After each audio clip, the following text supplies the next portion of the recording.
Hi hello welcome to my channel. இன்றைக்கி நம்ம சேனலில் என்ன பார்க்க போகிறோன்னா ஒரு ஸ்பெஷல் ஸ்நாக்ஸ் தான் பார்க்க போகிறோம். அது ஸ்பெஷல் ஸ்நாக்ஸ் ப்ளஸ் வந்துட்டு அது வந்து மெயின் கோர்ஸ்னு கூட சொல்லலாம். இந்தியன் ப்ரெட்டில் வந்துட்டு ஒரு டிஃப்ரெண்ட்டான ஸ்டைல் பண்ண போகிறோம். இன்றைக்கி வந்து பனானா பரோட்டா பண்ணலான்னு யோசிச்சுட்ருக்கோம். ஸோ இந்த டிஃப்ரெண்ட்டான ரெசிபியை வந்துட்டு இன்றைக்கி நம்ம சேனலில் பார்க்கலாம். வாங்க வீடியோக்குள்ளே போகலாம். அதுக்கு முன்னாடி நம்ம சேனலுக்கு ஃபஸ்ட் டைம் வர நண்பர்கள் வந்து நம்ம மறக்காம சேனலை சப்ஸ்கிரைப் பண்ணுங்கள். கூட இருக்க பெல் ஐக்கனையும் கிளிக் பண்ணுங்கள். வாங்க வீடியோக்குள்ளே போகலாம். இப்போ நான் 2 வாழைப்பழம் எடுத்திருக்கேன். மீடியம் சைஸ் வாழைப்பழம் தான். ஸோ இந்த பனானா வந்துட்டு பார்த்திங்கன்னா ஸ்கின் அவுட் பண்ணிவிட்டு ஸோ இதை வந்துட்டு நான் எடுத்து நல்ல பழுத்த பழம். அதை வந்து நான் நார்மலாக வந்துட்டு சின்னதாக வந்துட்டு நான் கட் பண்ணுறேன். ஸோ அதை எப்படி கட் பண்ணுறேங்கிறத கிளியராக காட்டியிருக்கேன். அதே மாதிரி நீங்களும் கட் பண்ணிக்கோங்க. ஒரே மாதிரி பரோட்டா சாப்பிட்டு போர் அடிச்சிருக்கோம். அதனால் கொஞ்சம் வித்தியாசமாக ட்ரை பண்ணுவோமே அப்படின்னு சொல்லிட்டு தான் இந்த ரெசிபி பண்ணியிருக்கோம்.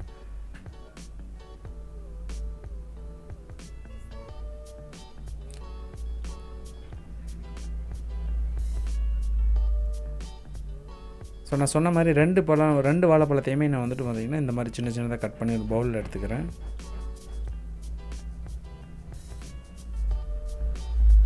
இந்த அளவுக்கு சின்னதாக கட் பண்ணிக்கோங்க. அப்போ தான் உங்களுக்கு சாப்பிடும்போது அந்த பெரிய பீஸ் தெரியாது. ஃபோல்டு பண்ணாலும் மடிக்கும்போது அது உள்ளே இருக்கிறது வந்து நமக்கு வந்து மெல்ட் ஆன மாதிரி இருக்கும். ரொம்ப பெருசாக இருந்தால் சாப்பிடும்போது கொஞ்சம் திக்னஸ் கூட தெரியும். அதனால் அது வேண்டாம். முடியுமோ சின்னதாக நீங்கள் கட் பண்ணி எடுத்துக்கோங்க. ஸோ அதுக்கப்புறம் நம்ம என்ன ஆட் பண்ணுறோன்னா இந்த வாழைப்பழத்தில் வந்துட்டு பார்த்திங்கன்னா நம்ம வந்துட்டு கொஞ்சம் கோகோனட் பவுட்ரு போடுறோம்.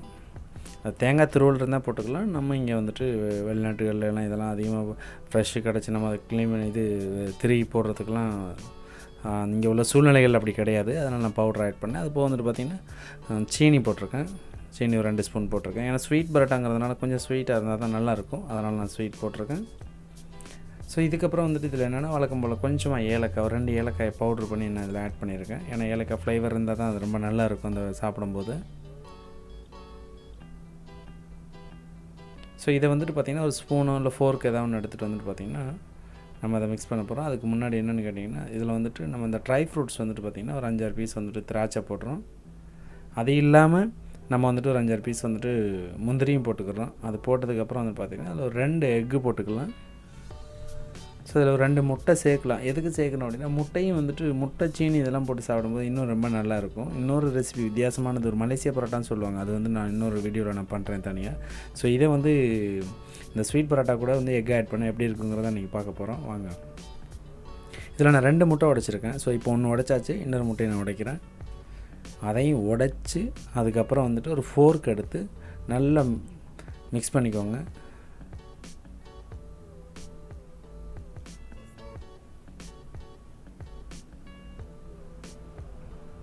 இது ஃபுல்லாக அந்த சீனி எல்லாமே மெல்ட் ஆகிற அளவுக்கு வந்துட்டு இதில் மிக்ஸ் பண்ணிக்கலாம். இதில் வந்துட்டு கொஞ்சமாக சால்ட் ஆட் பண்ணலாம். பட் ஸ்வீட்டுங்கிறதுனால தேவை கிடையாது. ஒரு சிலவங்க விரும்புனீங்கன்னா அதை நீங்கள் சால்ட்டு போட்டுக்கலாம், ஒன்றும் பிரச்சனை இல்லை. ஸோ எல்லா பனானாலையும் அப்ளை ஆகிடுச்சு. ஸோ இந்த அளவு நம்ம மிக்ஸ் பண்ணி எடுத்து வச்சுட்டு ஸோ இதுக்கப்புறம் என்ன பண்ணலான்னா வந்துட்டு ஒரு பரோட்டாவோட பேடாக எடுத்து நம்ம வீச ஆரம்பிக்க போகிறோம். ஆல்ரெடி மாவு பிணைஞ்சு வச்சுருக்கோம். அதில் தான் நான் ஒரு 2 பீஸ் எடுத்து ஆல்ரெடி ரெடி பண்ணி வச்சுருந்தேன்.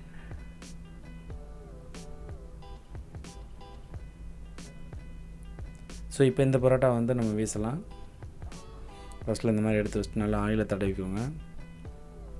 மாவு வந்துட்டு பார்த்திங்கன்னா நல்லா ஊறி இருக்கணும். நல்லா ஊறி இருந்துச்சுன்னா தான் உங்களுக்கு வீசும்போது அது கிளியாமல் கரெக்டாக வரும். ஸோ அதனால் வந்துட்டு நல்லா ஊறின மாவு எடுத்து நீங்கள் பரோட்டா போட ஆரம்பிச்சிங்க. அதான் நல்லாயிருக்கும். இப்போ உங்களுக்கு பார்த்தீங்கன்னாலே தெரியும் அது எவ்வளோ பெருசாக வீசிகிட்ருக்குன்னு சொல்லிட்டு.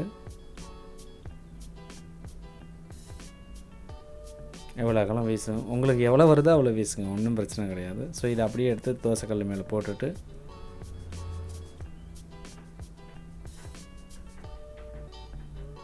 இப்போ இதை வந்து பார்த்திங்கன்னா நம்ம வந்துட்டு அந்த நம்ம ஆல்ரெடி ஸ்டப் பண்ணி வச்சுருக்கோம், அடித்து வச்சுருக்கோம் இல்லைங்களா, அதை வந்து இதில் வந்துட்டு ஒரு போர்ஷன் எடுத்து இதில் ஆட் பண்ணிக்கலாம்.